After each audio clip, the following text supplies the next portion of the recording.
Welcome to Hub History, where we go far beyond the Freedom Trail to share our favorite stories from the history of Boston, the hub of the universe. This is episode 187, Marathon Man with Bill Rodgers. Hi, I'm Nikki.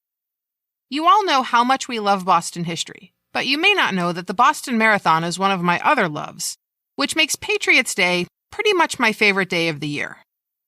Just a few days before the Boston Athletic Association announced that the 2020 marathon would be canceled, we had the opportunity to chat with Bill Rodgers, four-time winner of the Boston Marathon, about his historic runs and some of the lore and legend that surrounds the race. But before we talk with Bill, it's time for this week's upcoming historical event. For our upcoming event this week, we're featuring a BPL Baxter Lecture with Francis J. Bremer, titled The Unappreciated Role of Women and the Shaping of Puritanism. While everybody knows about the challenge that Anne Hutchinson posed to the New England Puritan establishment, the role of ordinary women in congregationalism has been neglected. This talk will focus on how women helped to shape Puritan ideas, form Puritan churches, teach fellow believers, and vote on various ecclesiastical issues. On Wednesday, June 10th from 6 to 7:30 p.m., join the BPL for an online program that was originally scheduled to happen at the Central Library. The event's free, but advanced registration is required to get the Zoom details. We'll include the link you need in this week's show notes. Before we start the show, I'd like to pause and say thanks to our latest Patreon sponsor, Julia C. We're grateful to all the listeners who've stuck with us through the COVID crisis, even though you're not commuting or going to the gym, and you probably have less time for podcasts. We're especially grateful to listeners like Julia, who still sponsor us on Patreon. We know that supporting a podcast won't be the first priority for a lot of people right now, and we completely understand that. However, if your job is safe and your charitable giving is done, please consider helping us make Hub history. For as little as $2 a month, you can offset our expenses like web hosting and security, podcast media hosting, and online audio processing tools. If you're interested, just go to patreon.com/hubhistory or visit hubhistory.com and click on the Support Us link. Thanks again to all our new and returning sponsors. And now it's time for this week's main topic. We're excited to have Bill Rodgers on the show because the Boston Marathon is such an important part of Boston's history, but not many non-runners appreciate the importance of this event to athletes from around the world. The Boston Marathon was first run in 1897, inspired by the success of the first marathon competition in the 1896 Summer Olympics. It's the world's oldest marathon, and, while I am, of course, biased in my opinion, it's the most prestigious. Bill Rodgers is the four-time winner of both the Boston and the New York City marathons. He was named the number one marathoner in the world 3 times by Track and Field News, and is an inductee of the National Distance Running Hall of Fame. Bill is an Olympian and a bronze medal winner for the United States in the 1975 World Cross Country Championships. He is also the author of Marathon Man, which details his journey to the top of the running world. Bill Rodgers, welcome to the show. Thank you, Nikki. Bill, do you want to tell us a little bit about how you got interested in running as a child, like how the interest sparked? Yeah, I started running in 1963 with my brother Charlie and our best friend Jason Keogh. We're from Hartford, Connecticut, and grew up right outside of Hartford, Newington.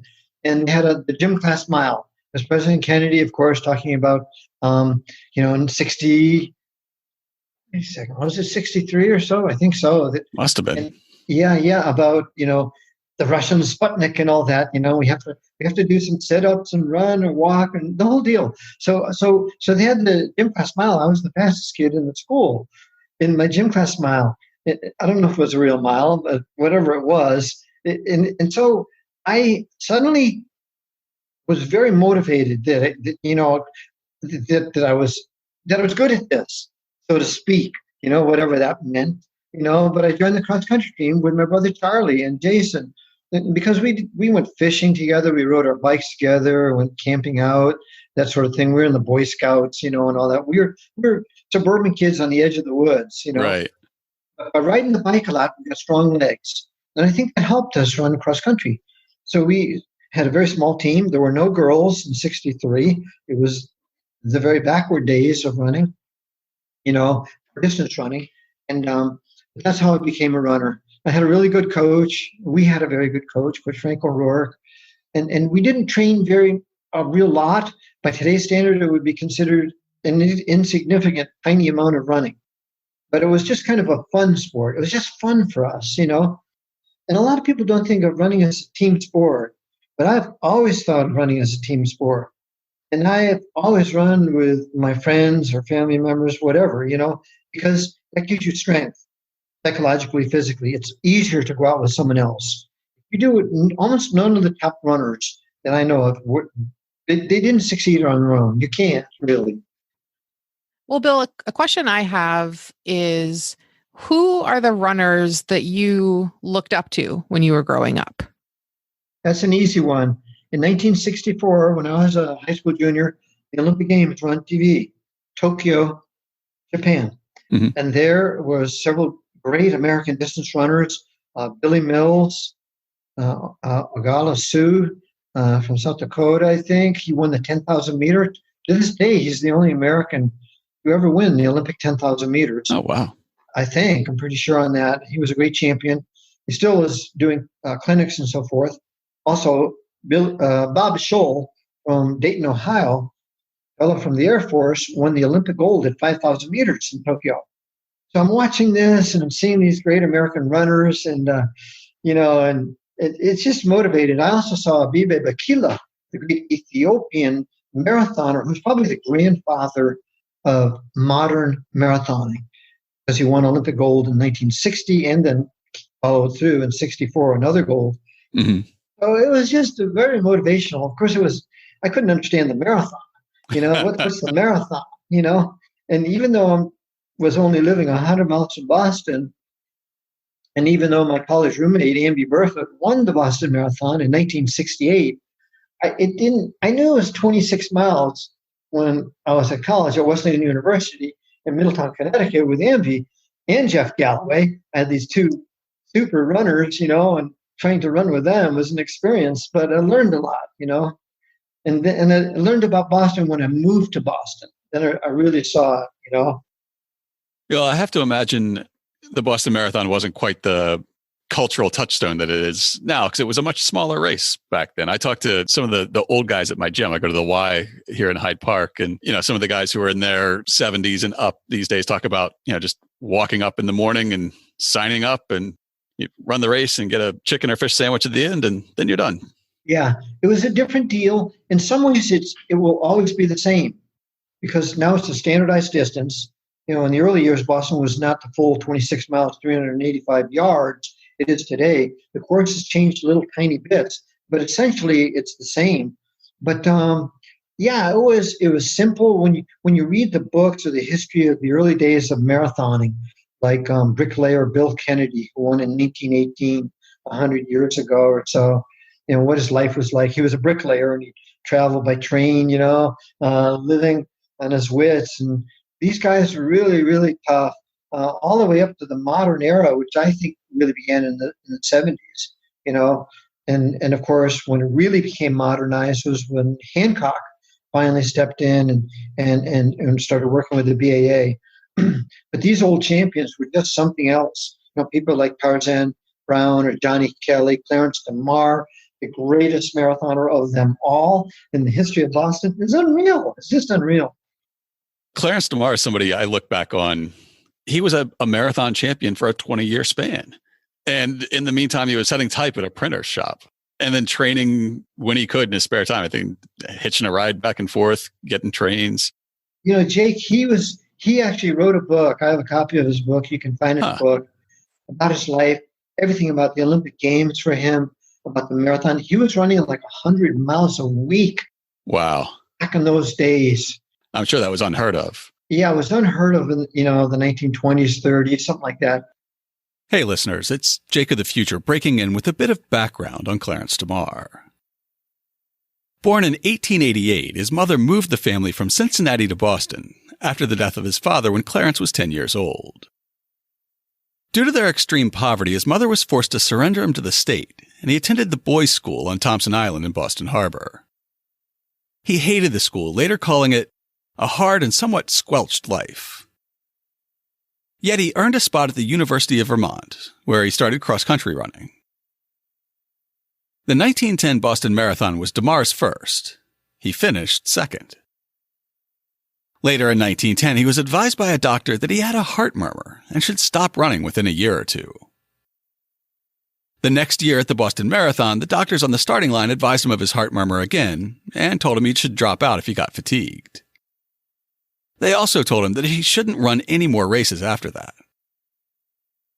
Nevertheless, he won that race in 2 hours, 21 minutes, and 39 seconds, a course record.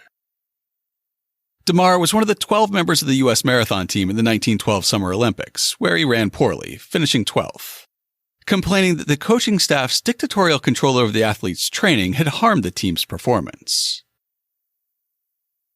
Although Damar ran a few races after the Olympics, he soon took a break from serious competition.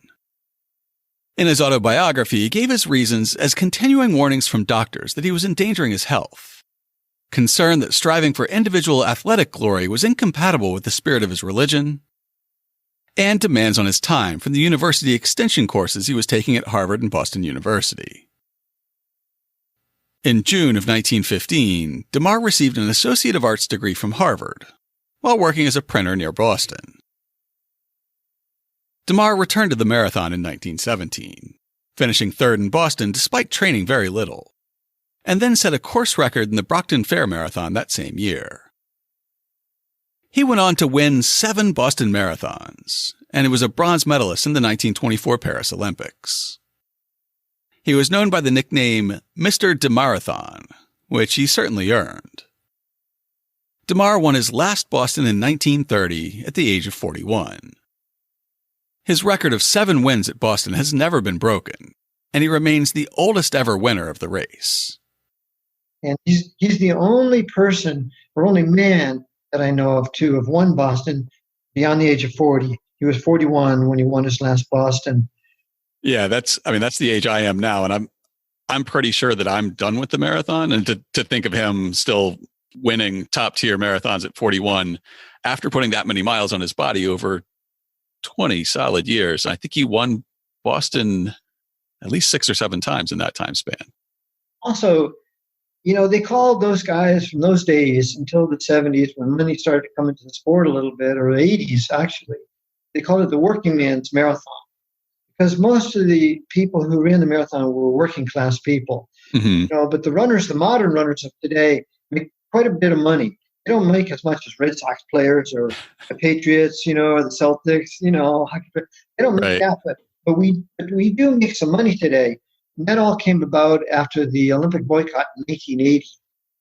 Among other things, it just allows somebody to be a specialist. You no longer have, well, with a few notable exceptions recently, you no longer have somebody who's laying bricks or setting type or farming or whatever else all day. You can run for a living. You can train for a living, essentially. Yeah, those guys had it really tough. They were hoping maybe to get a job out of their Boston Marathon win or something like that, or a bit of money. They won merchandise. I mean, even in my era, Jake, I lived through the amateur era. Mm-hmm. I ran 12 Bostons, no prize money, including the 4 that I won. And one of the trophies I won at Boston disappeared the day I won it, 1975. I actually won 2 trophies. Another one was named after Will Cloney. That disappeared too. And my name wasn't even on the trophy I discovered recently. It was at the BAA headquarters. They finally discovered it somewhere in the trash or something at the Prudential Center or something. So it took a while for us to earn. There was a kind of respect, I think, which the general public had for marathoners. But I think in general, we, in a way, the marathon was bigger then because, TV hadn't come along to take the limelight that has been given to football, baseball, basketball. You know what I mean? Right. So our sport always, being an Olympic sport and forced to be, quote, amateur was a different thing, Bill, what happened after the 1980 Olympics that changed that? Yes. This is a very good and important question. I don't think a lot of the younger pro runners today even know about this history because it isn't talked about too much, but I always kind of rant and rave about it because I was hoping to make the team in 1980. The three guys who did make the team were really good runners. I might not have made it, but I had run in 1976 in Montreal. I had a foot injury there, and so I had a poor race, and so I wanted to go back. But in 1980, President Jimmy Carter, through political persuasion and other means, kind of leaned on the U.S. Olympic Committee and corporate America, who were supporters of the Olympics, including the TV sponsors of the Moscow Olympic Games, not to take part because Russia had invaded Afghanistan. And so it was a big struggle. There's a great book about the politics behind the decision to not allow Americans to take part. I was shocked that was actually enforced, and that the U.S. Olympic Committee kind of buckled under the pressure, because the United States, along with Greece and Great Britain, had always been the biggest supporters of the Olympic Games. But, the Olympic Games was born in Europe. It was born in France and Athens, Greece. So it didn't evolve here. You know what I'm saying? So other sports have taken the limelight from the Olympic sports, I think. That's my view of it.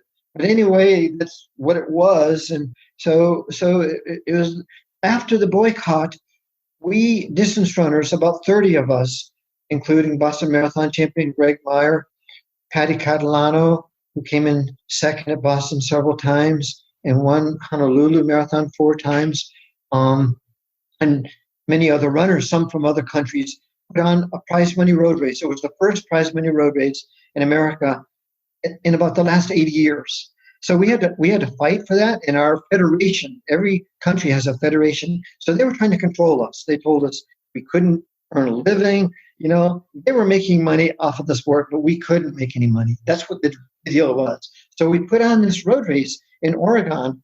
It was sponsored by Nike. It was called the Cascade Runoff. And all the top Americans were there. Frank Schroeder, our Olympic gold medalist, 2-time Olympic gold medalist, Don Cardon, came in 4th in the Olympics in Montreal. So we pushed for it, and it finally did come about. And that's why there is prize money today at the Boston Marathon, the New York City Marathon, Chicago Marathon, at the Falmouth Road Race, or anywhere. So through that pressure, did that force the AAT? Yeah, today it's USA Track and Field. USA Track and Field. But in 1981, it was called the Amateur Athletic Union. They were trying to, they tried to suspend Greg Meyer, the Boston Marathon champion, from the whole sport. You can't try out for the Olympic team next year, because they were trying to control us. So we finally broke those chains, but we took a beating for a while. And it was, the boycott itself is a political hot potato. And you can see how sometimes the American public almost viewed to support going to the Olympic Games to compete in Moscow after the Olympic hockey team, Mike Urizioni and those guys, the hockey team defeated the Russians. Right. The Miracle on Ice. Then the polls started to show, well, maybe we should go to Russia. It's kind of a funny side story. But it kind of hurt all those Olympic athletes. The athletes from the other sports, baseball, it's in the Olympic Games, but it doesn't have a long heritage in the Olympic Games. Track and field, swimming, gymnastics, wrestling, these are the Olympic sports. Yeah. And they were all crushed. Yeah, it seems like a lot of those some have never come back to their former state, and some took a long time. I feel like it's only in the last sort of the Michael Phelps era that people started getting excited about competitive swimming again. Yeah. Yeah, and I think the Olympics are always looked upon with great fervor, but it's not until the year they happen. So I'm a fan of Olympic sports first. That's where I come from. Right. And I'm a fan of them because for a variety of reasons. One, these are global sports, and number two, these are the good health sports, which I think we as a country, it makes sense for. We don't support them as much, but I would love to see that happen. I'd like to back up for a minute. We mentioned just very briefly your college running experience. So you were at Wesleyan. Yes. And you must have started at Wesleyan in 66, 65? 66, yeah. 66? Yeah. You mentioned that some of your teammates were Jeff Galloway and Amby Burfoot. Just for our non-running nerd friends, who were they? And what was your event at Wesleyan? Okay, we all ran the mile and the 2 mile. That was our longest distance on the track. There was no 5K in the 60s on the track. Today, they would have the 5K and even the 10K distance. In cross country, you could do 5 miles, which was quite a leap for me, when I first went to collegiate cross country. Mm-hmm. Much harder. But Amby Burfoot had the dream of winning Boston because his high school English teacher was young Johnny Kelly from the Mystic, Massachusetts area, Connecticut area. And that's where Amby is from, that area, from Groton, nearby. So he had the dream to win because young Johnny Kelly won it in 1957. He's the only American to win that entire decade. So Amby and I were roommates when Amby was a senior, and he had finally built his strength up. Was training really hard. He's only 21 years old, and he won the race. No water on the course. The BAA had no Hancock support then. And winging it, it was still the working man's marathon, so to speak. And very, very tough days of running, And but he did win. He came back to our room. I never saw him wearing his medal. Today, when people run the Boston Marathon, they're all wearing their medal. I wore mine on the train all the way home. Yeah. And if you win the race, they give you the American flag. Well, when I won the race, they gave me some Dinky Moore beef stew, and they stole my trophies. I've got to tell you, on a cold day, though, a beef stew can be the best thing after a race. My first marathon was the Bay State up in Lowell. Yeah, and sure. It was a cold fall day, and they handed me a bowl of beef stew when that thing was over, and it was about the best food I've ever eaten. Well, it is absolutely. I agree with you, Jay, because after you run 26 miles, you have a hearty appetite. It's like the best meal you ever ate. You're really, really hungry. I mean, you're very, very tired, but after a while, your body's recovering and say, I think I need some food, drink, And Jeff Galloway, Jake, was kind of the number 2 man to Amby at Wesleyan, through the 60s, but was a young guy who began running in high school and was always a very sort of contemplative person, always thinking about running, what does it mean? How can I improve? How can I make it easier? That sort of thing. And that's where he later created that, the Run Walk program. And he's one of the first people to have a running retail store, which became a learning center. And he'd bring in podiatrists and cardiologists, talk to the new runners and encourage them to take part in the sport and get a good pair of shoes too, because your shoes are so key.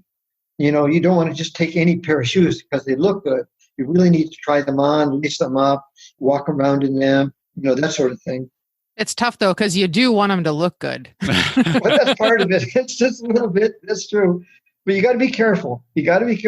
As a supernator, it's a supernator in a women's size 11. It's hard for me to find the right shoe that looks good. And I hear you, Nikki. I swear, at one time I could run in almost anything, I think, but I really loved the shoes I was racing in. I raced for ASICS Shoe Company for 5 years, but sometimes I ended up wearing shoes for a company, and they weren't too good. I was being paid, I had to wear them, and once I finished the Boston Marathon, and I couldn't feel my feet. They went That's totally not a good sign. That was not a good one, Jake. So that actually raises an interesting question. In the book, you mentioned, I think it was was it the first win in 74 when you had just basically almost immediately before the race been handed a pair of prototype early Nike shoes? Yeah. How did you come to, first of all, how did you need those shoes? Then how did you come to get them and race in them that day? Yeah, this is an interesting, crazy story. Because back in the day, all the runners, just as I was speaking of earlier, were all very poor. Frank Schroeder was, Tom Fleming, who won New York City Marathon twice, Bobby Hodge from Clinton, Massachusetts, Randy Thomas from Fitchburg, Mass. All of us were poor because there was no money in the sport. We couldn't make a living hardly. How can we keep going? So you try to get a little support, maybe win a 10-speed bike or a TV, something like that. But in 75, I ran in the World Cross Country Championships. I had made the team, and I ran in Morocco, and I had the race of my life. I actually took a bronze medal in the World Cross Countries. Only 3 other American men have ever medaled in the World Cross Country. It's rarer to win a medal in the World Cross Countries than it is to win an Olympic medal in the marathon on the men's side, because, of course, women have not been at it as long, only since 1984. So after that race, Jake, I knew I could run with anybody. So I talked with Jeff Galloway and Frank Shorter, who were my teammates in Morocco. I said, I'm running Boston in 3 weeks. Do you think you can give me some shoes? Because they're both representing Nike. And I didn't have a shoe deal. I was no name, no nothing, And so I got a pair of shoes from a fellow named Steve Prefontaine, who was a great American 5,000 meter, 10,000 meter distance runner. And those were the shoes. Put them on my feet. No blisters, light as a feather. I was young. I was 27 years old, and tailwind day at Boston, cool weather. It was perfect. And it was my third Boston, because my first one was Boston 73 in the heat. I got really beat up by the heat. We New Englanders and Midwesterners, or people from places like Wyoming, cold weather winter states, anywhere in the U.S. or in the world, and then come into Boston can be tough. It's one of the most challenging races to try to win because of our tricky New England weather. So it took me 3 times. But by then, Jake, I had learned the course and had the good weather and the good shoes. And thank you, Steve Prefontaine. Thank you, Nikki. I encourage our listeners to come look at our show notes and see the photos of the shoes that they wore back in the 20s and 30s, where sitting on a couch wearing those shoes couldn't have been too comfortable, let alone running a marathon in them. Absolutely. And, Nikki and Jake, when you take a look at the shoes, and the BAA has kind of a historical museum of all their, paraphernalia, the shoes from Hideki Tanaka, who won it, the Boston in 1951, the first Japanese runner to win. And the shoes were Johnny Miles, who won it back in, I think, the 1926 and all. He's a coal miner's son and all that, worked in the mines. Their shoes were terrible. They're terrible.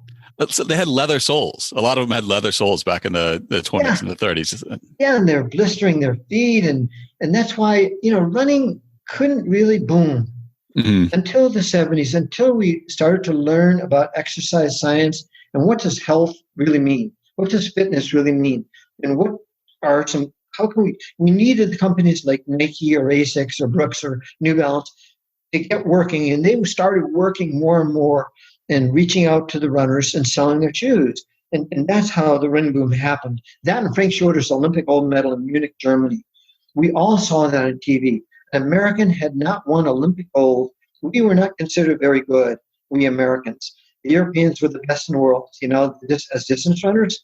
The Finns, the flying Finns, the Brits, the Italians, Spanish.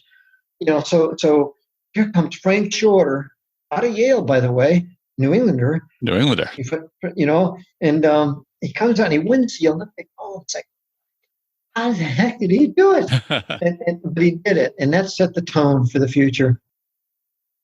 So how did you make the jump from mid-distance to marathon?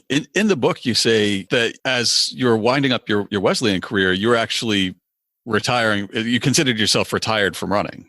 When I was at Wesleyan, even through high school, Jake, I couldn't race against a lot of the runners because I didn't have the genetic fast twitch muscle fibers.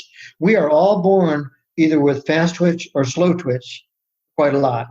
If you're born with fast twitch muscle fibers, you're good in baseball, football, probably tennis, basketball. You can jump really high. I'm slow twitch. I have the ability an easier ability to run long distance, and so I didn't know that in high school or even in college because exercise science had not developed until later in the 70s when the exercise physiologists began to study athletes like Frank Shorter or Steve Prefontaine, or Don Cardone, people like this, some of our best athletes, or athletes in other sports. They started to take a look at the science, the cardiology side, why the sport is so good for your heart. Back when I first ran Boston, they were checking my heart. They had a bunch of doctors. They told Kamar, you shouldn't run. You've got a heart arrhythmia. But the real truth is, of course, we know today that the cardio sports are the best thing in the world to do for your health. Mm-hmm. So that's how it took me a while to learn the sport. It took me 3 years to really learn Boston and really become a marathoner. And even after that, I still got beaten up. It's not a gentle sport. It's a fun sport. It's a friendship sport, Jake and Nikki. You make your friends, like you guys were at Hyannis Marathon, and you're feeling your way through it all the time, But I had 8 marathons I dropped out of. It was usually because of the heat, humidity. In the time between running the 2 mile and trying to break 9 minutes at the 2 mile, and which you did. Yes, once I finally broke it. So between then and 73, when you first ran Boston, what were you doing with yourself in that time? I immediately, when I graduated from Wesleyan, and during my years at Wesleyan, the Vietnam War was going full boom, and the sadness was building up and building up and building up. And it was, and I was very against our government's involvement in the war. So it was a tough, tough time. And so I and my brother Charlie and Jason, we were all against the war, and we applied for conscientious objector status. I really follow people like Martin Luther King, who's got great quotes at his memorial down in Washington, D.C. about the Vietnam War. Mm-hmm. And this is the way I kind of grew up and lived, and we all did. So I applied for that. And thank God things were starting to change, and people were starting to take a closer look at what this war was really about, what was happening there, how unfair it was to the American people and the Vietnamese people. So anyway, I was given the chance to get a job in a nonprofit, and Jason was working at a hospital in Boston, so I followed him up to Boston. That's how I came to Boston. And I had run there in high school. I had run in the New England Cross Country Championships at Franklin Park when I was in high school. I didn't really know Boston, but I had my job. I worked as an escort messenger at the Brigham Hospital. I took patients around, to everything down for dialysis, or took blood samples around the hospital. I actually liked that job a lot. I liked it, but it was tough because I saw a lot of sick people. Right. And it was tough, But it changed me. And at that time, Jason, my old high school teammate and friend, we lived near the Christian Science Church. And so we said, let's go see the Boston Marathon. My teammate won that. And so I went over there. We had motorcycles then. We all thought we were living the days of Easy Rider, Jack Nicholson and all that, So we had our motorcycles. We go to the finish line, and there's Amby Burfoot and Jeff Galloway, and they're like 7th place, and they're doing real well. And I had become a smoker after, because I was, not happiest time, tough stuff, Vietnam War, and some of my friends went to Vietnam and everything, and so I slowly started to change. My motorcycle was stolen. In a nutshell, Jake, was stolen, and after that, I didn't want to wait around for the subway to get to the Brigham, and so I started running there, and then I joined the Boston Y. So once you get a start, Jake, then you got it made. But it was a life-changing moment. Thank God my motorcycle was stolen, and I had a chance to get back. And I joined the BAA. I ran the Silver Lake Dodge 30 kilometer, which was won by my old college teammate Amby Burfoot. Mm-hmm. Where was that race? That was along the Boston Marathon course. It wasn't the whole course. We cut off near the bottom of Heartbreak Hill and ran over to this Dodge dealership. First prize in the race, these in the old amateur days, was a set of tires. Set of tires. I didn't have a car. I was going to say, maybe not have had a car. Got your tires. Yeah, first through third place. None of us had cars. We were all poverty-stricken runners. Why do we get involved in the sport? Oh, that's great. It was fun. So Jake, after I ran that race, Jock Semple of the Boston Athletic Association, who became infamous or somewhat notorious for trying to take Kathy Switzer's number back when she, inadvertently or something, applied for the Boston Marathon, when the Olympic organization controlled the Boston Marathon and all races around the world. They said women are not allowed to run this race, and if you allow them to run, you're going to get vetoed as a race to be shut down. So that's what happened. So Jock recruited me. He was kind of a coach and advisor. He was a former Boston marathoner. He was really a good guy, but he didn't know any better. And he kind of he was following the rules of the International Olympic Committee. And if you don't, it's like the struggles we all went through, with the international bodies there, to change the sport for the better. And I think Roberta Gibb, the first woman ever to run Boston, and Kathy Switzer and Nina Kusick, and those pioneers in the sport, Sarah Mae Berman from Cambridge, they really had it kind of tough in a way because they had to fight the social norms of the time. We look back on them all as pioneers now, but they all had to break the rules in some different ways. Bobby Gibb jumped in without a bib. Kathy Switzer just registered under her initial instead of her name. We look back on them now as, yeah, exactly. You can see parallels in things that are considered controversial today that in 10 or 20 or 50 years, our kids will look back on us and say, well, how did you possibly hold that belief? It's the powers that be. You're always dealing with the powers that be. And I think it was true in international sports as well. Of course, nowadays, women are half of most road races and marathons around the world. They comprise a huge role. Runners like Joan Benoit Samuelson, who took the Olympic gold in 1984, the first women's Olympic marathon. But they had to fight for it. And Kathy Switzer, one of the cool things she did was she put on a series of races around the world. And there had to be 27 championships around the world for an event to be considered for introduction into the Olympic Games. For a bit of background, author Charlie Lovett, in Olympic Marathon, details Kathrine Switzer's efforts to bring the women's marathon to the Olympic level. In the late 1970s, Kathrine Switzer retired from competitive running and led the way to the inclusion of a women's marathon in the Olympics. In 1977, Switzer, then director of the Women's Sports Foundation, met an executive for the Avon Cosmetics Company who told her the company was interested in sponsoring a running event for women. Switzer wrote a 75-page proposal describing how Avon might sponsor a series of events, and the company liked her idea so much that they hired her to plan the races. The first Avon International Marathon was held in Atlanta, Georgia, in March of 1978, drawing women from 9 countries. The 1979 Avon Marathon, held in West Germany, attracted over 250 world-class entrants from 25 countries. The theory that women's marathoning was not popular enough to become an Olympic sport was dramatically disproved. Still, the drive for inclusion in the Olympics was far from over. The third Avon International Marathon was held in London on the final day of the Moscow Olympics. Women from 27 countries competed, and for the first time in history, 5 women finished below the 2:40 barrier. Obviously, we think it's time a women's marathon was made part of the Olympics, said Switzer. We're trying to prove to people that women are just as suited, or even more suitable, for marathoning as men. Switzer traveled to Los Angeles in February of 1981, when the executive board of the IOC was scheduled to meet. She knew the vote on the race would be close.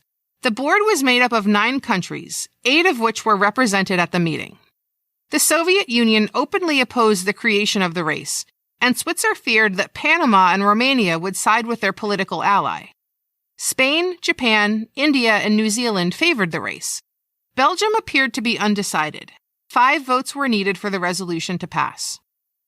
On the morning of February 23rd, Switzer went to the hotel where the meeting was being held. Unsure what she could do to further her cause, she approached the delegate from Belgium in the hall and began to tell him all about the success of women's marathoning, the number of women competing, the quality of their races, and their good health. The delegate took careful notes and then disappeared into the meeting. Unable to stand still while she waited for the result, Switzer went out for a 6-mile run. At 6:30 that evening, the executive board of the IOC announced that a women's marathon had been given its approval and would likely be included in the 1984 Summer Games in Los Angeles. The committee had even decided to ignore a rule stating that all new events had to be approved 4 years in advance of their inclusion in the Games.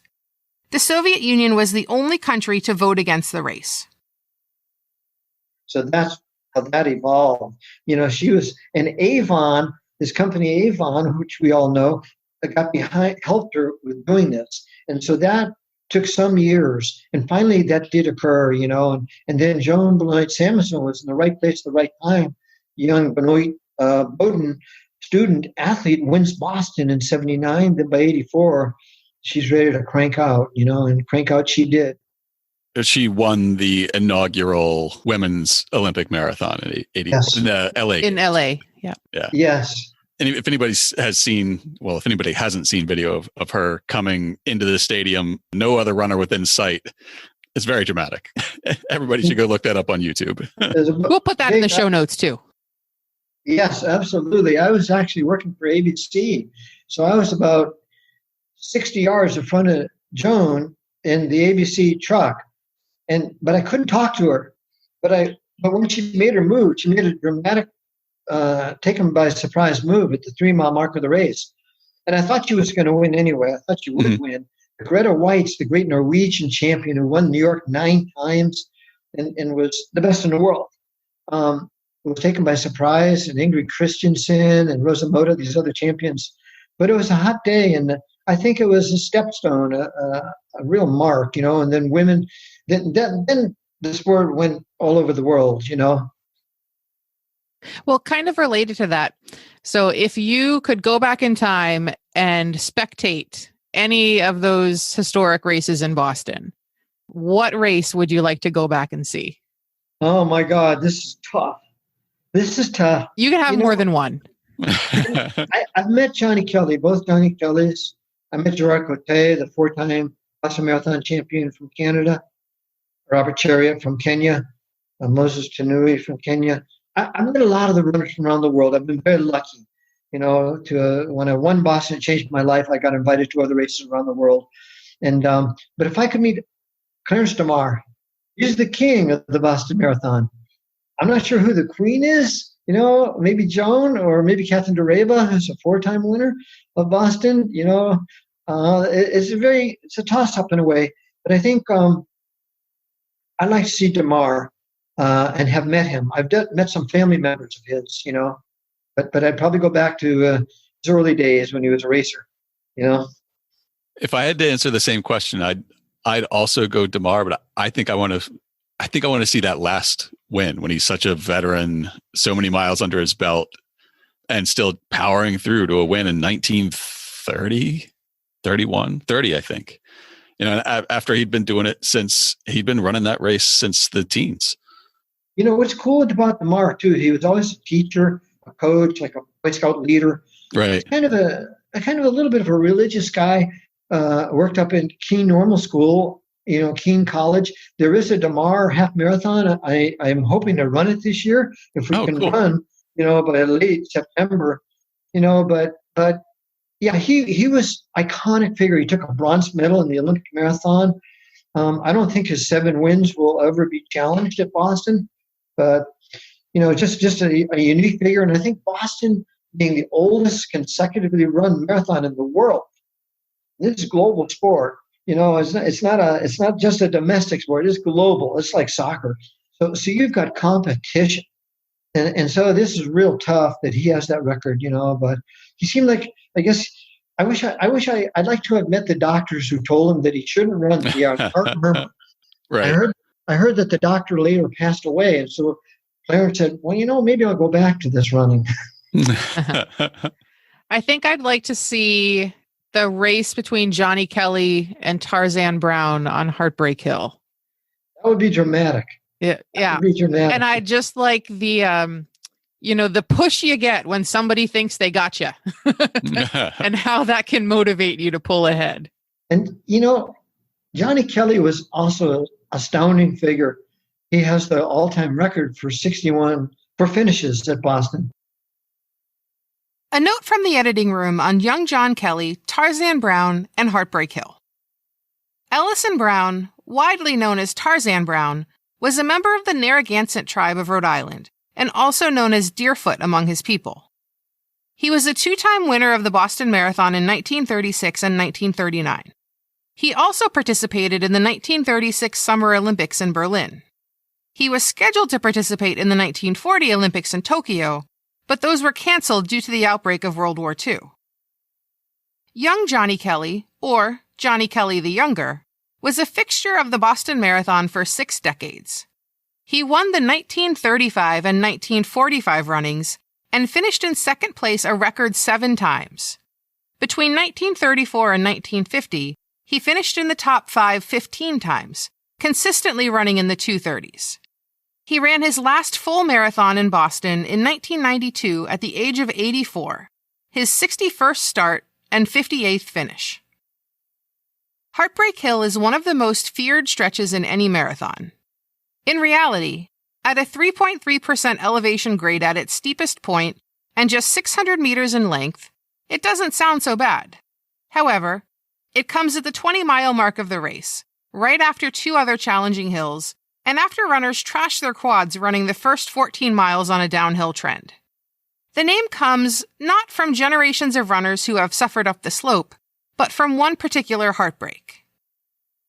During the 1936 race, Tarzan Brown raced a blistering pace early on. The press actually didn't follow him, assuming that he would crash and burn. Just past mile 20, on the 4th of the Newton Hills, Johnny Kelly caught up to Tarzan Brown. As Kelly overtook Brown, an amazing feat given the already record-breaking pace that Brown had set, Kelly patted Brown on the back. What followed was a struggle between the two men. Brown took the lead on the downhills, and Kelly took the lead on the uphills, until finally, Brown took the lead again to win the race, as Kelly fell to a 5th-place finish. The struggle inspired writer Jerry Nason to name the last Newton Hill Heartbreak Hill, because Brown broke Kelly's heart there. In 1993, Globe reporter Michael Vega, covering the unveiling of Johnny Kelly's statue, reported the following. As the defending champ, Kelly admitted that he was a little cocky when he came up on a struggling Tarzan Brown as they approached the treacherous stretch of hills in Newton. Kelly gave Brown a tap on the back, which was all the fuel Brown would need to rekindle his fire to win the race. The late Globe sports editor Jerry Nason, who witnessed the incident from the press vehicle, saw it as the turning point of the race and dubbed it Heartbreak Hill. He named it after me, Kelly said. I didn't mean to be fresh or anything when I tapped Tarzan Brown, and it was just a tap.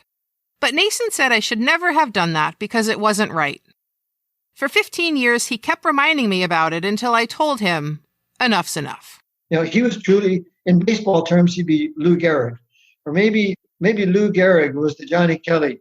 You know, I'm always going to lean for running, but Tarzan Brown was a guy who struggled a lot, unfortunately, in his life because he's very poor.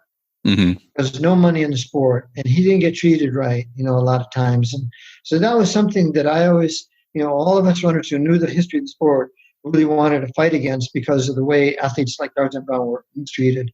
You know, but yes, that would have been a great duel to see because they were both pretty even, I think, you know. Yeah, and you know it was a good race because we're still calling Heartbreak Hill 80 odd years later. And how many other runners have folded there? In fact, Jake, that's my favorite place to drop out of Boston. I dropped out there 3 times, Jake, so I highly recommend it as a dropout place. Well, I only ran Boston once, but I really considered that as a dropout spot as I was coming up. It was rough.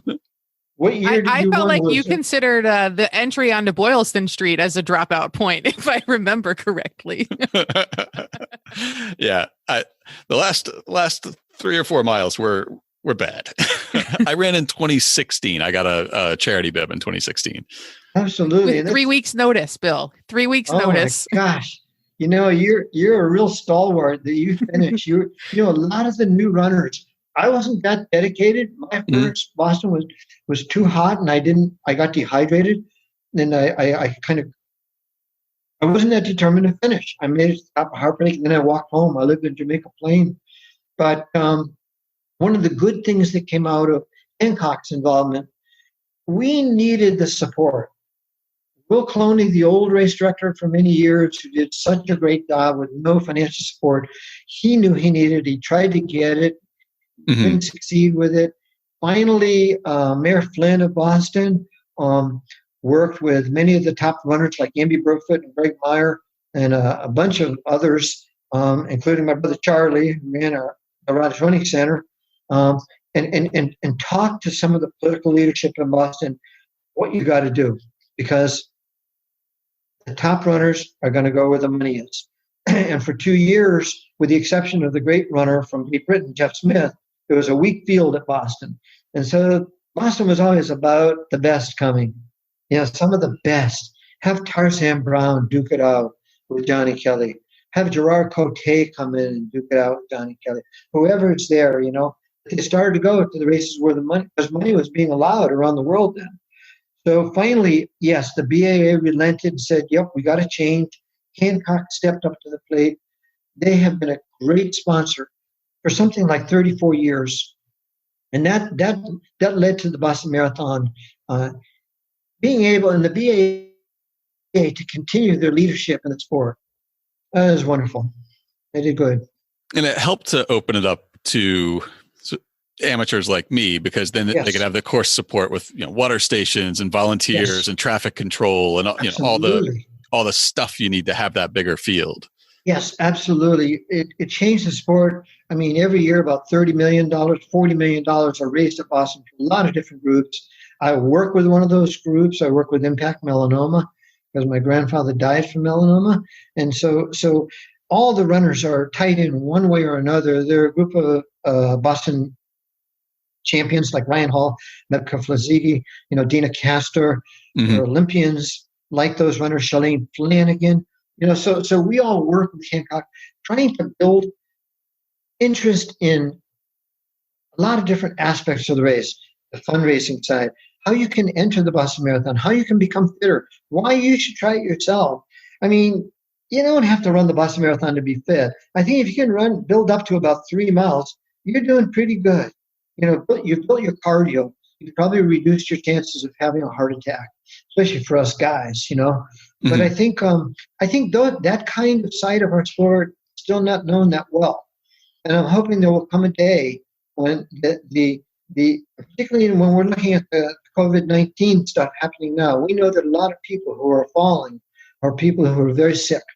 They have diabetes. I had diabetes in my family, so I know about that. I used to work with the American Diabetes Association. But some of these people are falling because they didn't have a way to get, in high school in America, you get chosen for a team. Well, I think we should have a choice, more choices. So I like the choice where you can take part in another sport, And that's why I'm glad to see soccer and sports like that grow too. Well, speaking of COVID-19 and exercise, I'm curious to hear your perspective. I know back in your Jamaica Plain days, you used to train by logging a whole lot of laps around Jamaica Pond. Yes. And there's been a lot of controversy about whether they should make the path around Jamaica Pond one way so people aren't breathing on each other as they pass. Oh, yeah. That's interesting. I understand there's a lot of neighborhood drama over this question. Wow. I think we have to protect our health. This is for everybody. This isn't just for this person in this sport, superstar athlete, blah, blah, blah. You know what I mean? People on the news all the time. This is for everybody. This is for the public. This is for everybody. So I think whatever makes sense. So when I go for a run, I wear my mask around my neck. If I'm in an area where I can get out, there are people on the same side of the road, I cut to the other side of the road, And so I've had no problems. But yeah, I remember running around the pond there. It was never as crowded as that. But of course, no virus then. Right. I would, I explore the different trails. You got to look for where it's not so crowded. In South Boston, I saw some areas when I was down there recently visiting my girlfriend's son and wife there. And I could see areas away from the big crowds. So you do searching a little bit, find where you can go. But it is beautiful around the pond.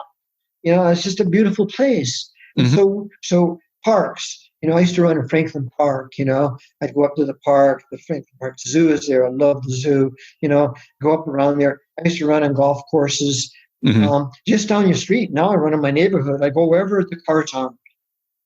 Yeah, that's got to be the key. I like to run in the wilderness section of Franklin Park. Yes. To run wherever, we're part of nature.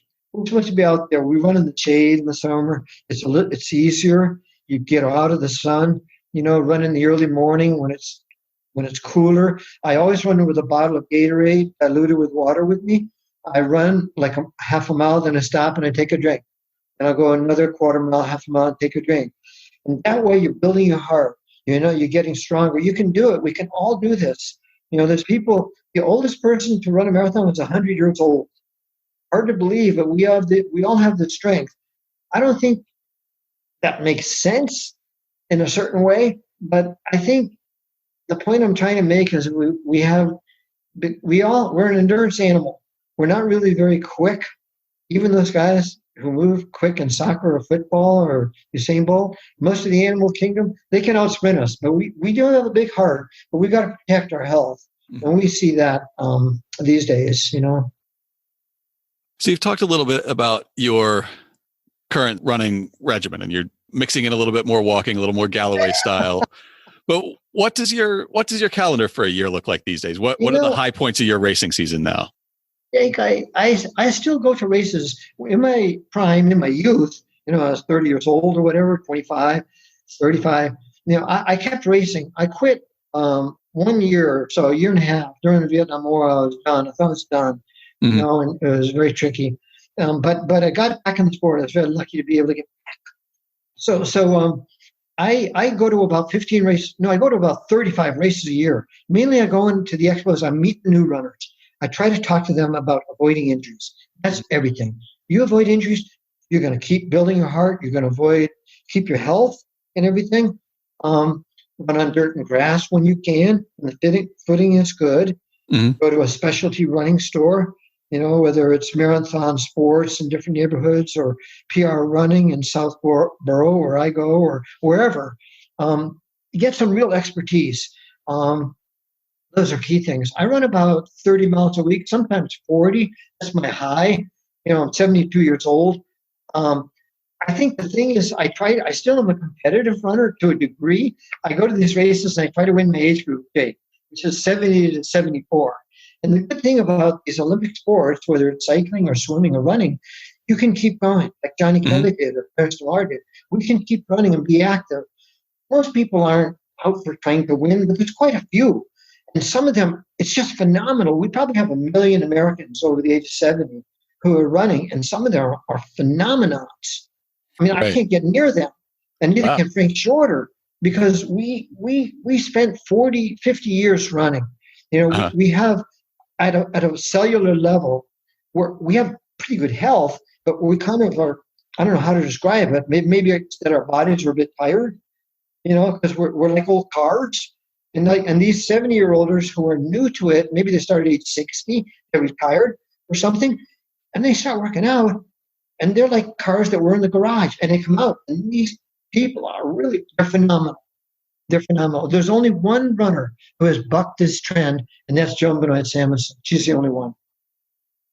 I think she explains it, Jake. She's a cross-country skier in Maine in the winter. So she's got the strong arms and body. She can really push, and she's got this certain mindset. And I think she just has this kind of attitude that I'm going to keep going for a while yet, But it is a sport for all livelihoods. And so now I run with my girlfriend, Karen, and some of my buddies, but we can't run together. Some of my buddies now. Like I said, it's a team sport.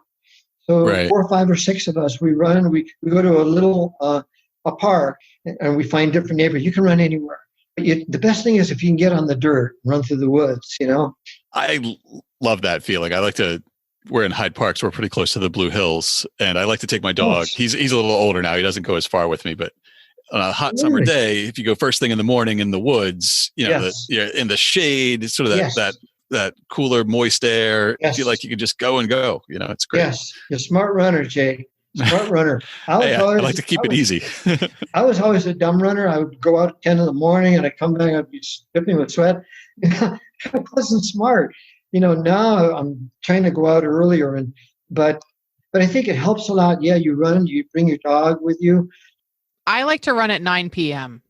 That's my when the sun's spot. Down. Absolutely. Yep. Because the sun, Nikki, is our enemy for distance running.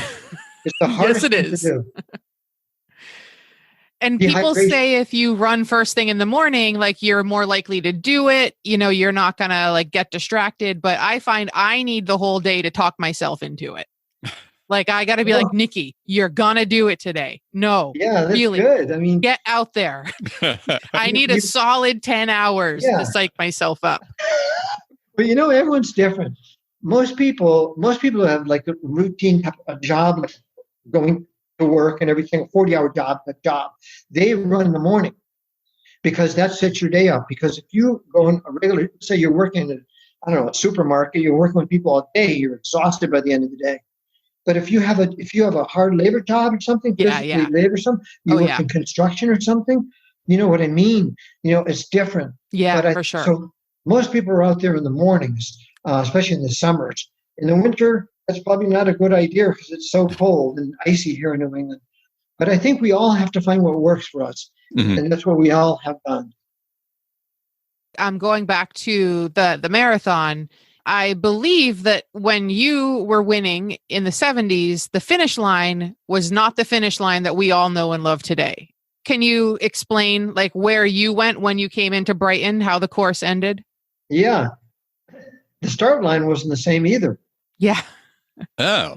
I don't go back to 1924 when the BAA had changed it to abide by because it used to start in Ashland, right? When it was 24 and a half. Yeah, it started in Ashland, Mass. Now it's in Hopkinton because they had to add a mile and a half or something.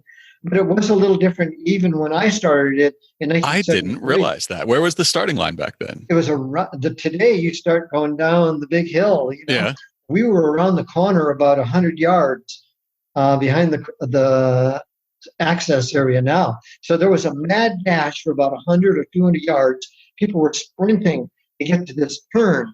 It was ridiculous. It's a marathon, Yeah, that doesn't sound like a good, comfortable start to me. It's not a good strategy. Not a good strategy.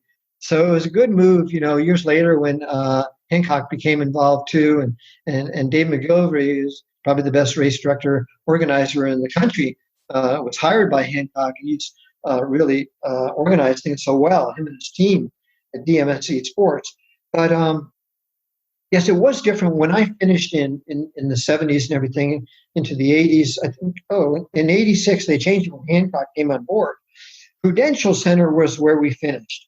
And that's where all the shops are now. We used to go finish down in front of this big statue that was there.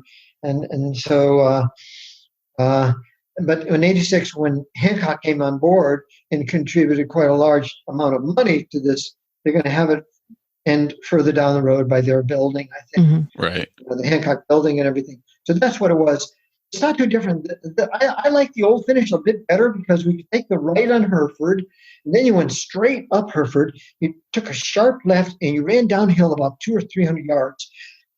Today, when you finish, you make the left-hand turn onto Boylston, and you got about half a mile. It's a tough finish. You go, Jake, you did that last half mile. I did. I did. I was in a lot of pain for that last half mile. and it can it's so emotional when you run the marathon and you knock it off. It's a feather in your cap. All I'm going to say, it is a feather in your cap. You know what I'm talking about. Everyone has done any marathon knows that, but in particular Boston is the marathon that I think runners want to do more than any other marathon. There is heavy competition, from New York City Marathon, which will be doing its 50th this November, if COVID is cleared out okay. Right. And of course, Boston, some version of Boston, I hope will be run in September. But it's a challenge on a worldwide basis. The London Marathon is a big marathon, mm-hmm. Very successful. They raised something like $100 million at London. All the marathons modeled themselves after Boston. So there was a lot of weight on the Boston BAA. They have good leadership. Tom Grill, the leader now, he was a member of Great Boston Track Club. He was a Boston marathoner himself years back. He became a lawyer and all that. Gloria Ratty, Jack Fleming. They have a great team there now. Before it was just Will Cloney and Doc Semple, Right. It's a little bit bigger operation now. A bigger, much more financed and more smoothly operated event. So, Bill, you had 4 wins in New York also. How do those two courses compare, from a racing strategy or the experience? To me, they were very similar, and I'm from Hartford, in between Boston and New York. So I felt a little bit of a connection, but I was like any other marathoner. In those days, there weren't many marathons around, 73, 74. New York started in 1970. And so I ran my first New York in 74. It was 4 laps of Central Park. September. It was 90 degrees. It was brutal. But I had a friend named Tom Fleming from New Jersey who had won it twice in those days. So I thought, well, I'll go to it because first prize is a trip to Olympia, Greece. And I'm a huge fan of the Olympic Games, and I wanted to go see if I could win that, Olympic Airways, I got into the lead. I held the lead for 20 miles. I was a half a mile ahead, but the heat got me. And I folded. And a fella named Art Hall from Staten Island area, and a buddy of mine came up and he said, Bill, because we runners, we help each other when we're down. That's the way the sport is. We're competing, but there's camaraderie too. And he said, Bill, can I help you? He got me some water, and I kind of hobbled to the finish, But then in 1976, Fred LeBeau, the organizer, the originator of, along with a couple other people in the New York Roadrunners Club, founded the modern era New York City Marathon, the 5-borough race. 5 boroughs, yeah.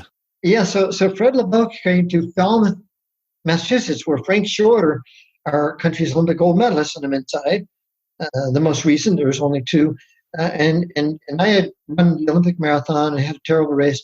He invited us both to run this New York City Marathon. We said, sure, yeah, we'll run it, because that's what it was like in those days. We run everywhere, got running shoes, we'll travel, So Frank was making jokes. I wonder if they're going to be able to pull this off in New York, it's so new, running over the Verrazano Narrows Bridge. And there were 2,000 runners in the race, which we thought was a huge race, But for me, it was my Olympic race because I had a foot injury and got beaten up in the Olympic marathon. I didn't race what I was capable of. So the day in New York in 76 was a beautiful, crystal clear, low humidity day, not the heat, Mm-hmm. So I took the lead coming into the city over the Queensboro Bridge, and I ran to the finish, and that set me up. Once I won it, I knew I had a shot to win it again, because it's like, Jake, you did Boston. You could do Boston again. You get empowered when you do the sport. When you run, and Nikki, you're a runner, when you go out and you do your run, you can do it again. It's all up here. It's a psychological kind of sport. But that's why Tom Brady comes out. Tom Brady. He knows what he can do with what he does. I'm serious. Right. It's the same for all of us. And once you knock off an event, once you do 5K, then you start thinking, well, maybe I can do a 10K. Then you start thinking, well, maybe I'll do a half marathon. It's a kind of a slippery slope. You have to be careful. That is exactly what happened to me. We did a Couch to 5K program. Yeah. I had stopped running and started smoking for a decade, 2 decades after high school. I love. Are you an ex-smoker? I hope you're an ex. Oh yeah. I love the ex-smokers. Good. It's been a little over 9 years. Good for you. But you replaced smoking with running as your addictive behavior. Exactly. Absolutely. I always had that behavior, as a kid. I was an active kid, but I had relatives died from smoking. People I knew. Smoking kills still something like 200,000 Americans a year. So, this is bad news, So I want to convert every time I go to a race, I ask people at a clinic, there's 200 runners there, or maybe 50 or whatever. I say, any ex-smokers in the audience? Because I love you. You people are tough. Because how do you get out? Because I know someone who couldn't quit, took them down, and they're closed. And so very, very tough. But I think the thing is, once you've done an event, New York is exciting. It's like Boston. They're blood brothers or sisters, Right. They're the same. And Chicago is too. Chicago is a great marathon too. I've run Chicago a couple of times. But it's a flat race. I was better on a course with hills. Everyone's a little different. Some people are good on hills, and some people are better on the flat. Mm-hmm. It sounds like a contradiction. New York is actually slower than Boston, It's a little bit tougher because you've got the bridges. The road surface is a little more challenging than Boston. I think they do a better job with the roads in Boston. Mayor Walsh, good job. And the mayors of all the towns heading in. Relatively little of the Boston Marathon is in Boston. You're absolutely right. But, Fred LeBeau used to come to the Boston Marathon before there was a New York City Marathon. That's where he cut his teeth. That's where, and George Hirsch, one of the founders of the New York City Marathon, also did that. Interesting. So everyone did, the runners. And then out of New York came the London Marathon and the Berlin Marathon, and Tokyo cranked up. So the Japanese were always very much into marathon, going back 100 years, just like the Americans. So our sport has the history that can match baseball or football or basketball or any other sport, because we're an Olympic sport. Mm-hmm. Or even prior to the Olympics, there was racing. The first cross-country races came from England in, I think, like 1847 or something. So we're an old sport, and we were meant to move. If you ever read that book, Born to Run, how humans evolved and that sort of thing, and to run down our prey and build our cardio. We have this great heart. We have a bigger heart for a body size than a lion does. He's great in the sprint. We just need a little head start on that guy. Yeah, the proto-humans, any deer in the forest could outrun us on the short path, but we could keep them going until they got tired and just keep running them down, right? That was the Galloway walk-run. And there are Harvard researchers who looked at this, human evolution, how we evolved, on the plains and everything, Serengeti or wherever, humankind evolved out of Africa, Ethiopia. It's no strange thing that these are some of the best athletes in the world in distance running today. Yeah, have the tradition of running, and in the Highlands, the conditions. Yes. To turn out some really excellent runners. Yes. If you are 7,500 feet in I-10 Kenya, or Nairobi 5,000 feet, if you're up at the altitude, then you come to sea level, you've got 5% more oxygen. Wow, this is great. This is so easy. I can beat these runners from sea level so easy. I'll tell you. See it all the time. The reverse is equally true. I live about 15 feet above sea level right here in Boston. Absolutely. And when we go out west to visit people or to go on vacation, like we were in Yosemite a couple of years ago up in the mountains. Yeah. Man, it takes it right out of me. It's not a chance. I feel like the biggest couch potato, and I'm in pretty decent shape. 5% less oxygen. And it shows you the edge that these athletes from altitude have. And they're not only from Kenya or Ethiopia or Africa. There are Americans from altitude, and some of our top marathoners and distance runners and historically have been from altitude. Some have not been, like Frank Schroeder was born at sea level in Munich, Germany. Alberto Salazar was born in Cuba. Desi Linden was born at sea level, I think, in California. So it depends. But some of our top runners have been born at altitude in Colorado or Utah. So you can see the effect. Mm-hmm. So we're talking about the physical part, but then there's the mental part. And some of the best athletes really kind of just made up their mind. Like Jake Kennedy in 1918 when he finally won Boston. When you read his book, about how he finally made up his mind, I'm going to win this finally, how it changed his life,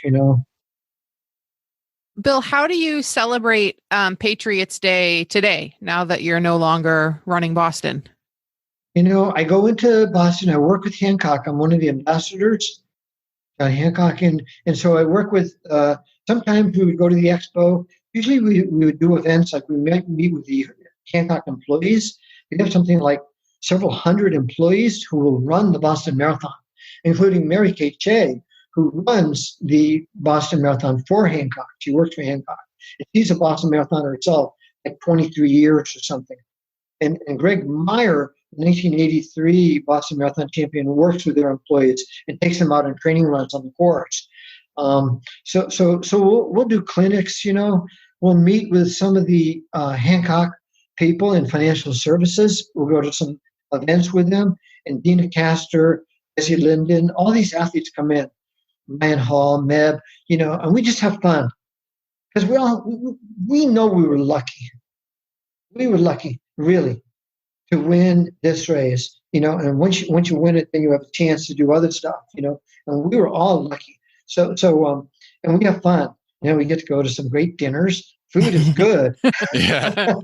That sounds like a good group to spend some time with. When too. you don't have to worry about what it's going to do to your stomach the next day. It's Absolutely. really good. Right. But I'll tell you one other thing, just one last thing, Nikki, because I love cheering the runners on. I love going to the finish, any marathon. But I guess in particular Boston, my first marathon and where I failed the most 3 times, but I love to see the happiness. You can't buy it. You cannot buy happiness. It has to come from you, or something. And when you see these runners come in and the people, it's everybody. This is the most, I don't know if the word inclusive has been overused, but it's truly, truly the sport for everybody. But it's tough on everybody. And to see people come in, they're all smiling, they're happy, they're running with each other. It's just incredible. I remember my girlfriend one year, and it's just mind-boggling when you can do this. She's run with her daughter, Maureen, her son, Sean has run. I mean, it's a family sport. It's got everything. So one year, Hancock and the BAA told me, Bill, we don't need you anymore. It was actually 2013. Go home.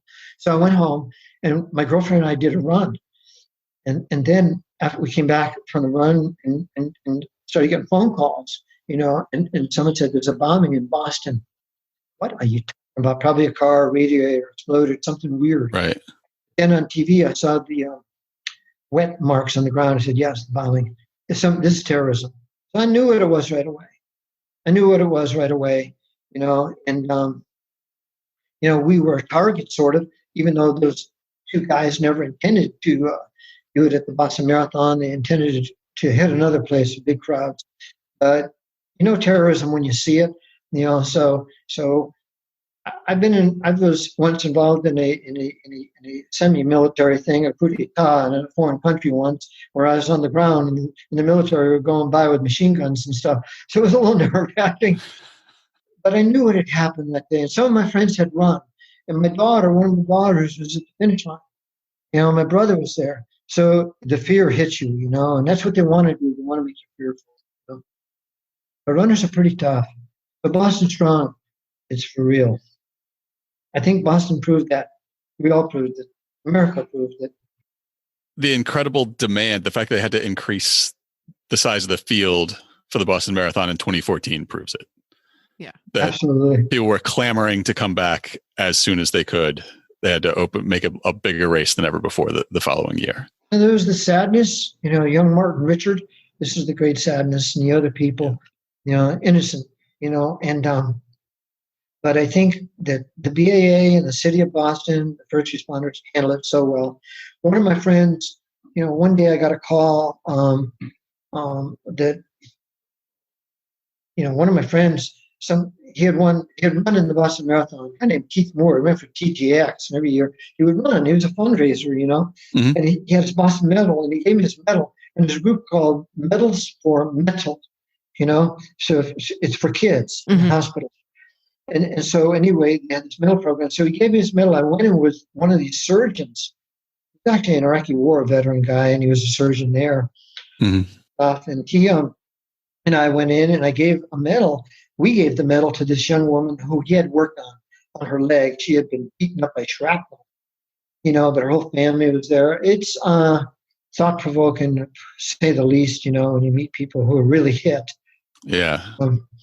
So most of us have never been hit. We were never in a situation like that, but Boston did get hit. But I saw the memorial, in the days afterwards. But so I think, I don't know, runners, like I said, it's team sport. Team sport.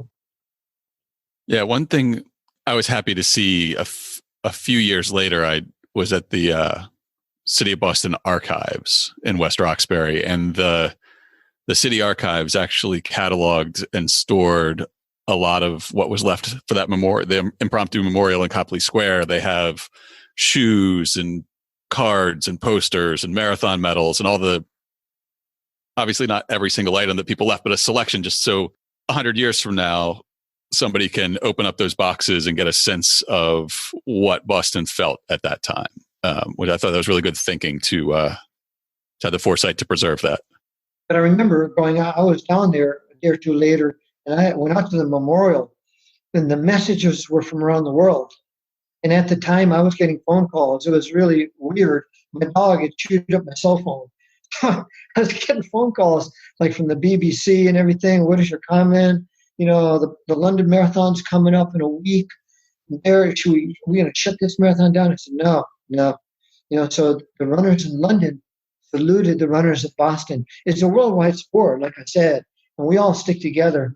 But some of the marathons and races I went to in the immediate days and months afterwards, you know, you had to be checked, your baggage and everything, your knapsack, for fear of terrorism. We've had very little in the U.S. because we really watch it pretty tough, you know. And but it was sadness, you know, it was the sadness. To me, I think about every race I've ever been in and what the spectators at a marathon, they're not in a sports stadium having hot dogs brought to their seat. They're, you know, standing out in the rain for 6 hours, clapping for strangers they've never heard of going by, right? So Yeah. those are the people who were attacked. Really hurt. Makes me sad. Yeah, it's very true. They were there. Their friends and family were running. You know, that's what makes the Boston Marathon. It makes marathoning such a great sport. There is this huge connection between the participants in the race, you know, and their family and friends. It's just powerful. Or anyone, you don't have to have family and friends there. You know, I just went over to see it the first time because I lived in Boston and to see this old event, you know, and but it's never-endingly, I don't know, it's never-endingly something that I think the Boston Marathon, when I go there now, I see all the military and the big trucks out there, and they really got it locked down good.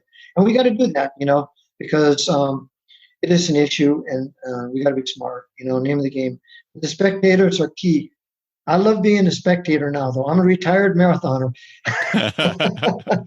Bill, when you run, do you read the signs that spectators have? Signs? Well, you know, when I was running, it was my last Boston was 2009. I was running with two of my friends, including my internal medicine doctor and a good friend, Zeus, and he was trying to clear the way for me because I was older. I was 61 years old, you know, and I hadn't run a marathon in 11 years. I was coming off of a cancer treatment and everything, so I was a little beat up.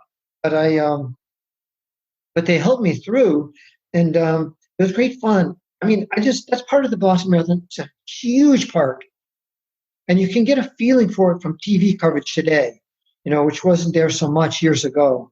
It's bigger and bigger. And I think the people who are watching it, they're from around the world, you know, all the spectators and everything, and it's shown around the world, you know, on NBC Sports World, because it's one of the World Marathon Majors. There are 6 World Marathon Majors, you know, so our sport is getting more and more strength. I think it's only going to get stronger and bigger. There's going to be more people that will be in it. They're not all going to be running marathons, but they'll run 10Ks, 5Ks. There are national programs, like in England, there's a big program, or the UK, we're a national program for people to get into running through their parks. You know, so you run in some of the great parks. So in Boston, we'd run in the Commons. You know, when I first moved to Boston, I saw in wintertime they had all the Christmas lights up and the holiday lights and everything. And I said, "Oh, this is phenomenal." It reminded me when I was in high school, and I'd do a little run, 3-mile run through the neighborhood and see the lights. And my brother and I started a Jingle Bell run in 1977 from our store in Cleveland Circle. And I think it was the first one ever done in the country, you know, a Jingle Bell run. But that's what our sport is about. It's about the good stuff. 99.9% of it is celebration, you know. And that's what I think of all the time. So, Bill Rodgers, your book is Marathon Man. Yes. Yeah. And in this time of social distancing, if people want to get a copy of that and perhaps even a signed copy of that, where should they look? Yeah, my brother and I started a store in 1977 called the Bill Rodgers Running Center. It's a little online store now. For many years, we were in Cleveland Circle. We even had a store at Faneuil Hall. My brother ran the store for 35 years, and it was a resource center for runners. It wasn't just a retail store. That was our idea. But my book is about becoming a runner. That's what my book is about. And I'm glad to sign it for anybody who would like a signed copy. They should do that through the Bill Rodgers Running Center online. Yes. Yeah, that's a good way to do it. And we'll include the link in this week's show notes so people will be able to find it. Thank you, Nikki, too. You're welcome. Bill, thank you so much for doing this today. We really appreciated the conversation. See you on the roads, okay? Absolutely. Yes. Well, that about wraps it up for this week. To learn more about Bill Rodgers and the Boston Marathon, check out this week's show notes at hubhistory.com/187. We'll have a link to the Bill Rodgers Running Center and a direct link to buy an autographed copy of Marathon Man. We'll also post more information about the Boston Marathon legends we talked about with Bill, including Amby Burfoot, Jeff Galloway, Tarzan Brown, both John East Kellys, and the king of the Boston Marathon, Clarence DeMar. We'll include classic photos from the Boston Marathon courtesy of the BPL, including some of the shoes from the 1940s that'll make your feet hurt just looking at them. And we'll link to video of Joan Benoit Samuelson's amazing win in the inaugural 1984 Women's Olympic Marathon. And of course, we'll have a link to information about the unappreciated role of women in the shaping of Puritanism, our upcoming historical event. If you'd like to get in touch with us, you can email us at podcast@hubhistory.com. We're Hub History on Twitter, Facebook, and Instagram. Or you can go to hubhistory.com and click on the Contact Us link. While you're on the site, hit the subscribe link and be sure that you never miss an episode. If you subscribe on Apple Podcasts, please consider writing us a brief review. If you do, drop us a line, and we'll send you a Hub History sticker as a token of appreciation. That's all for now. Stay safe out there, listeners.